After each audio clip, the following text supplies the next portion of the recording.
Hey everyone, welcome back to Quick Helper. In this video, I'll show you how to type bold text in WhatsApp. So let's start. To bold text in WhatsApp, first, open the WhatsApp on your device. This works on both iPhone and Android. Then open the chat where you want to send bold text. Next, type the text you want to be bold. To make text bold in WhatsApp, simply surround the text with asterisk. You can usually find the asterisk in the symbol section of your keyboard.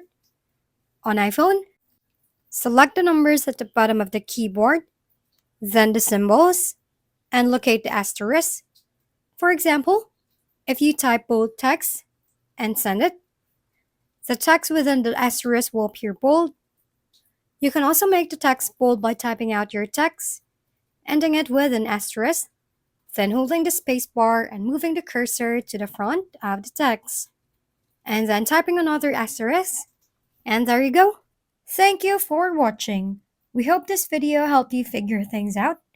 If we've been helpful, kindly give us a thumbs up. And don't forget to hit the subscribe and bell button for more contents.